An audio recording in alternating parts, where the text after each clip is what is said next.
சேனலில் கனவா மீன் ஃப்ரை வந்து எப்படி செய்யுதுன்னு பார்க்கலாம். அது ஃபஸ்ட்டு கொஞ்சம் எண்ணெய் சேர்த்துக்கலாம். எண்ணெய் காஞ்சதும் இதில் பார்த்தீங்கன்னா ஒரு சின்ன வெங்காயமாக 2 வெங்காயம் பொடியாக நறுக்கி வச்சுருக்கேன். அது கூட கொஞ்சம் கருவேப்பிலையும் நறுக்கி வச்சுருக்கேன், சேர்த்துக்கலாம். வெங்காயம் நல்லா வதங்கிட்டோம். நல்லா வதங்கி வந்ததுக்கப்புறம் தக்காளி சேர்த்துக்கலாம்.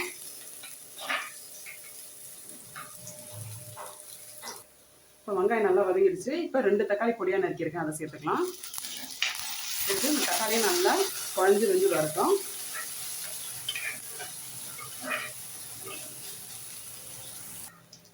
இப்போ பார்த்தீங்கன்னா வெங்காயம் தக்காளிலாம் நல்லா வதங்கிடுச்சு. இப்போது இஞ்சி பூண்டு பேஸ்ட் வந்து சேர்த்துக்கலாம். 3/4 டீஸ்பூன் அளவு இஞ்சி பூண்டு பேஸ்ட் வந்து சேர்த்துருக்கேன். இப்போ சேர்த்து இதையும் நல்லா வதக்கிடுங்க.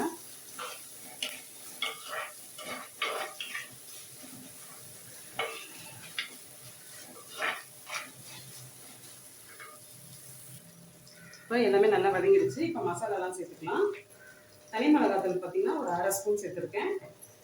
தனியாத்தூள் ஒரு 1 ஸ்பூன் சேர்த்துருக்கேன். அப்புறம் மஞ்சத்தூள் ஒரு 1/4 டீஸ்பூன். இதெல்லாம் சேர்த்து நல்லா இதோட கலந்துருங்க. இந்த எண்ணெயிலே நல்லா வதக்கிடுங்க.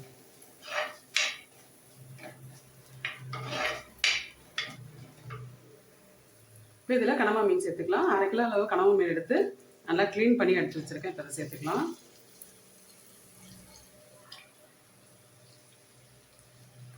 இப்போ இந்த மசாலாவோட நல்லா வதக்கிடுங்க.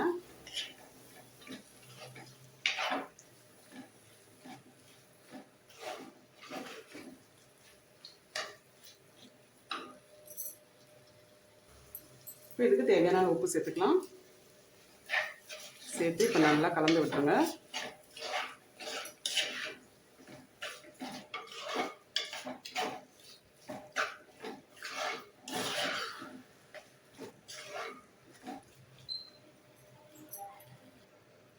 இப்போ இதெல்லாம் நல்லா வதக்கி விட்டாச்சு. இப்போ நம்ம வேகிறதுக்கு தண்ணி சேர்த்துக்கலாம்.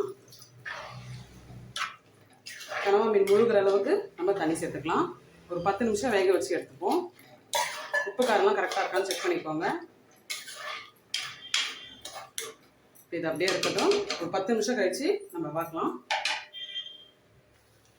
இப்போ பாருங்கள், தண்ணியெல்லாம் சுண்டி நல்லா நம்மளுக்கு வறுவல் பக்குவத்துக்கு வந்திருக்கு.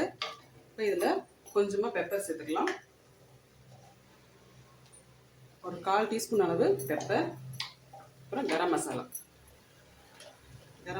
ஒரு 1/4 டீஸ்பூன். இதை சேர்த்து இதோட நல்லா வதக்கிடுங்க. கனவா வேகலைன்னா இன்னும் கொஞ்சம் நேரம் நீங்கள் வேக வச்சு எடுத்துக்கோங்க. ஒரு 10 நிமிஷத்துலேருந்து 12 நிமிஷத்துக்குள்ளே வெந்துடும்.